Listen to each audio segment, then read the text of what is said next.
ব্যবসা করে, 20 টাকার মাল 30 টাকা 35 টাকা বিক্রি করে, সেখানে আমার পছন্দ করে, সেখানে ব্যবসা করে অনেকে পছন্দ করে এরকম আছে। এটা তার জন্য হালাল হবে না। লাভ করে ব্যবসা করতে হবে, না হলে আপনাকে বোঝাবে না।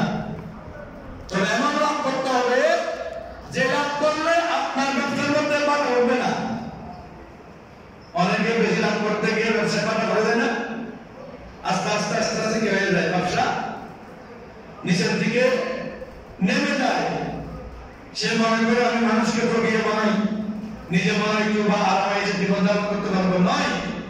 আল্লাহ বলেন মান ব্যবসা বানাইছে মিন্না, কোন ব্যক্তি যদি কারো কাছে ধোঁকাবাজি করলো, কোন ব্যক্তি যদি কারো কাছে ধোঁকাবাজি করলো, ওই ব্যক্তি আমি রাসূলের উম্মত নয়, ওই ব্যক্তিটা আমি রাসূলের কি নয়, উম্মত নয় বলে আল্লাহ আয়াত ঘোষণা করে দিয়েছেন। তাহলে লাআল্লাকুম তুফলিহুন, যদি তোমরা আমি আল্লাহকে স্মরণ করেছো তাহলে নিশ্চয় নিশ্চয় তোমরা সফলতা হতে হবে। তোমরা উন্নতির সুন্দর শিখর তোমরা বসতে পারবে, ব্যবসার মধ্যে তোমরা সফলতা লাভ করতে পারবে, ব্যবসার মধ্যে তোমরা অধিক পরিমাণে তুমি দেখবে না তোমার ব্যবসার মধ্যে এত পরিমাণ লাভ হবে, রব্বুল আলামিন তোমার ব্যবসার মধ্যে বরকত দিয়ে দেবেন। বরকত বলুন সুবহানাল্লাহ। সালাতুল ইয়া রাসূলুল্লাহ।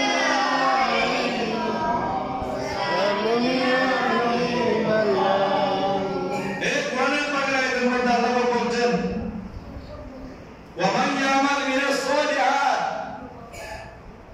যেই ব্যক্তি সৎ কাজ করলো, ভালো কাজ করলো, উত্তম কাজ করলো, দ্বীনের কাজ করলো, নামাজ পড়লো, রোজা রাখলো, হজ করলো, যাকাত করলো, যাকাত দিল, রাস্তাঘাট বেঁধে দিল, সাধু বেঁধে দিল, মানুষ ছায়া পাওয়ার জন্য একটি গাছ রোপণ করে দিল, মানুষ আনন্দে চলাফেরা করার জন্য সুন্দর একটা রাস্তার ব্যবস্থা করে দিল। আমার আল্লাহ বলছেন এই কাজগুলো যাদের ভিতর থেকে পাওয়া যাবে ওয়া হুয়া মুমিনুন, সে হচ্ছে ঈমানদার। সুবহানাল্লাহ। সে হচ্ছে কি ঈমানদার। তো ঈমানদার গুলোর জন্য মসজিদে, মাজারে, মাদ্রাসায়, খানাগায় যেতে হবে না। ঈমানদার যারা হবে তাদের মধ্যে কিছু লক্ষণ দেখা যাবে। যেমন আজকে সকালে আমি ছোট্ট একটা মোবাইলের মধ্যে একটা ভিডিও দেখলাম, একজন বাঙালি আরবের মধ্যে মদিনা পাকের মধ্যে তিনি এক দোকানদারের কাছে গেলেন, গিয়ে বলতেছেন আনতা মাক্কি, আনতা মাক্কি। সে বলতেছে লা আনা মিন মদিনা, আমি মদিনার অধিবাসী, আমি মদিনার অধিবাসী। ব্যবসা করে দোকানের মধ্যে। তখন বলছেন আনতা ওয়াহাবি, বলেন না আনা সুন্নি। তখন বলতেছেন রাসূল সাল্লাল্লাহু আলাইহি ওয়াসাল্লাম সম্পর্কে জিজ্ঞেস করলেন যে নবী করিম সাল্লাল্লাহু আলাইহি ওয়াসাল্লাম কি মাটির মানুষ? ওনাকে জিজ্ঞেস করতেছেন আল্লাহর হাবিব কি, উনি যখন বললেন মুহাম্মদ রাসূলুল্লাহ বললেন, ওই লোকটা ওনার জবান থেকে মুহাম্মদ শব্দ শুনে যাতে উনি বললেন সাল্লাল্লাহু তাআলা আলাইহি ওয়াসাল্লাম। সুবহানাল্লাহ। শুধু উনি জবান থেকে নবী মুহাম্মদ রাসূলুল্লাহ জবান থেকে বের করতে দেরি, ওই ব্যবসায়ী ভাই কেসের মধ্যে বসে সাথে সাথে নবীর বদরত করলেন। সুবহানাল্লাহ। এজন্য নবীর নাম শোনার সাথে দরুদ ছড়াও আছে, দরুদ ছড়া উত্তম। তো তিনি বললেন আমার নবী কি রকম নবী? তিনি বললেন নূরুন আলা নূরুন আলা নূর। সুবহানাল্লাহ।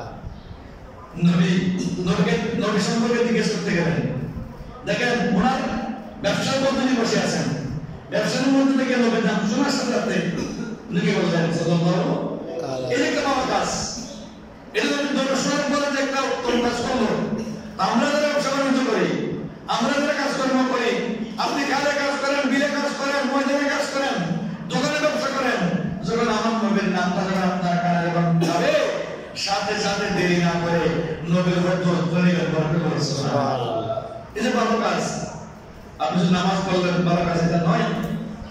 নামাজের এমন নামাজ বন্ধ আছে যে সব বছরের মধ্যে লিপ্ত, এমন নামাজ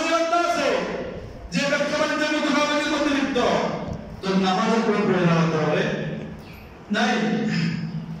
এই জন্য শ্রম যারা দেয়, শ্রমিক যারা, আমরাও শ্রমিক, আপনারাও শ্রমিক। এই জমিনের মধ্যে প্রায় মানুষ সবাই শ্রমিক, কিন্তু শ্রমের মর্যাদা সম্পর্কে আল্লাহর হাবিব সাল্লাল্লাহু আলাইহি ওয়াসাল্লাম কি বলেছেন? আল্লাহর হাবিব বলেছেন, তুমি যখন কোনো মানুষকে শ্রমিক হিসেবে নিয়োগ করবে, ওই শ্রমিকের কাম শুকানোর পূর্বে ওই শ্রমিকের পারিশ্রমিক তুমি তাকে প্রদান করবে। সুবহানাল্লাহ। শ্রম আমরা দিচ্ছি না, প্রত্যেকটা নবী রাসূলরা শ্রম দিয়েছেন, খোদার কাজ করেছেন। দাউদ আলাইহিস সালাম কারো আশায় বসে থাকতেন না, তিনি লোহাকে বিসমিল্লাহ বলে কি করতেন? নরম করে লোহা দিয়ে তিনি জিনিস তৈরি করে বিক্রি করে জীবন ধারণ করতেন। বরকত সুবহানাল্লাহ। টাকার বিনিময়ে কূপ থেকে পানি তুলেছেন। সুবহানাল্লাহ। আমার নবী টাকার বিনিময়ে খেজুরের বাগানে কাজ করেছেন। তাই কি তিনি তো বলতে পারতেন আমি তো নবী, আমার দ্বারা আমার কাজগুলো করার প্রয়োজন নয়। তিনি বলেছেন এই কাজটা আমি করছি না, কিয়ামত পর্যন্ত যত উম্মত জমিনের মধ্যে আসবে সবাইকে শ্রমের মর্যাদা সম্পর্কে, শ্রম সম্পর্কে শিক্ষা দেওয়ার জন্য আমি রাসূল শ্রমিক হয়েছি।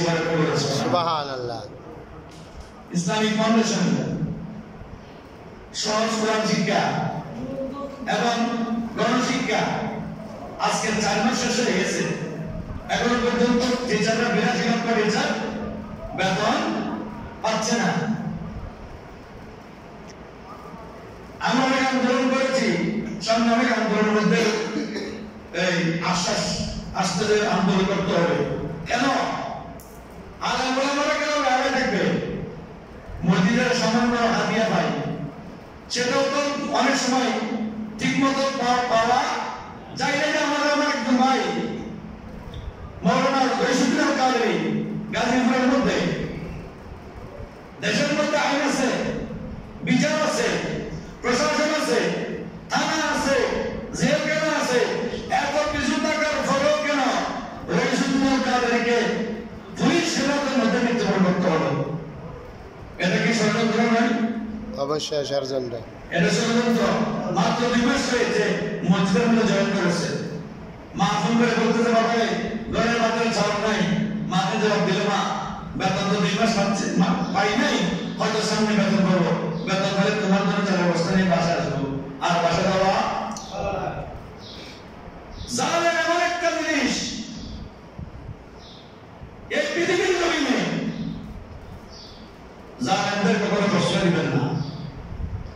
আজকে সে রয়েছে মেরে ফেলা হয়েছে, কালকে দেখবেন আমার উপর আসবে, মিথ্যা অপবাদ দিয়ে তাকে হত্যা করা হয়েছে, তাকে যে অপবাদটা দেওয়া হয়েছে এটা আমরা কোরআন সুন্নাহ ওয়াল জামাতের আলেমের মধ্যে সহজে পাওয়া যায় না। ঠিক। যে অপবাদটাকে দেওয়া হয়েছে সুন্নি আলেমদের মধ্যে এই অপবাদটা নাই। আস্তে আস্তে প্রকাশ হচ্ছে তারা নাকি আলাদা হাদিস নাম্বারে লাভা যাবে মানুষ। আমি প্রশাসনের কাছে দাবি করছি শেখুদ্দিনের খুনিরা বাংলাদেশের যেখানে ঢুকে থাকুক না কেন, তারা যখন পালিয়ে আছে বাংলাদেশের যে থানার মধ্যে তারা ঢুকে থাকুক না কেন, অনতিবিলম্বে তাদের গ্রেফতার করে আইনের আওতায় এনে দৃষ্টান্তমূলক শাস্তি দিয়ে বিশ্ববাসীকে দেখাই দেন বাংলার জমিনে এখনো নেই বিচার প্রতিষ্ঠা আছে। দরকার আছে না নাই? আছে। মুখ অনেক দিন বন্ধ ছিল, মুখ খোলার সময় হয়েছে, মুখ খুলতে হবে, সত্য কথা বলতে হবে, সত্য পথে চলতে হবে, সত্য কথা বলতে হবে, সত্য পথে চলতে হবে, নিজের বুকের মধ্যে সাহস রাখতে হবে, রাখতে হবে। কে আমাকে মেরে ফেলবে, কে আমাকে হত্যা করবে, সে চিন্তাধারা করে আমি পারবো না। আমার আপনার কাজ হচ্ছে সত্যটা উদ্ঘাটন করে মানুষের সামনে উপস্থাপন করা। ঠিক। আমার এরকম যাতে কোনো আনন্দ আমার অসহায় হয়ে দুঃখ লাগে যখন দেখেছি একজন পুলিশ সদস্য মুখের মধ্যে বারবার পানির বোতল নিয়ে সে তাকে পানি পান করতে দেয় নাই। ঠিক। কেমন আছি তাদের সাথে দুজন বসেছিল বেলের মধ্যে, ওই পুলিশ সদস্য তাদের মধ্যে পানির বোতল নিয়ে একদম আমার নিয়ে আসে, একবার নেই আবার নিয়ে আসে। কেন? মৃত্যুর আগে হয়ে তো মানুষকে মানুষ পানি পান করে। ঠিক। ছাত্র সেনার মোহাম্মদ হালিম সুন্দরবন থেকে মাদ্রাসার মধ্যে যখন লিয়াকত হালিম না লিয়াকত তাকে যখন হত্যা করা হয়, তাদের কাছে সে পানি চাইছিল, তারা মধ্যে মধ্যে প্রস্রাব করে সে প্রস্রাব করে তাকে দেওয়া হয়েছে। ঘরে করে না এভাবে আমাদের অনেক শহীদ হয়েছে। এই শহীদ গুলো যাতে না হয়, বাংলার জমিনে যেন আপনার প্রত্যেকটা নাগরিক যেন নিরাপদে বসবাস করতে পারে, সেরকম বাসস্থান কি করতে হবে? তৈরি করতে হবে। আর এই বাসস্থান তৈরি করার জন্য বর্তমান দিনের সরকার প্রধান আছেন, ওনার জন্য কোনো ব্যাপার নাই।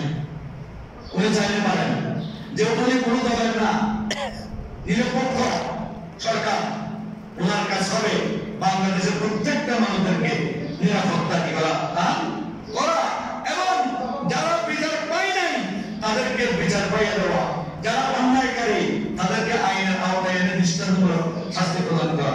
আল্লাহ যেন সরকার প্রধান যারা, ওনাদেরকে যেন আল্লাহ হেদায়েত দান করে এবং বর্তমান পরিস্থিতির যেন তারা সুষ্ঠু বিচার করে মানুষের সামনে সঠিক তথ্যটার সঠিক বিচারটা উপস্থাপন করতে পারে।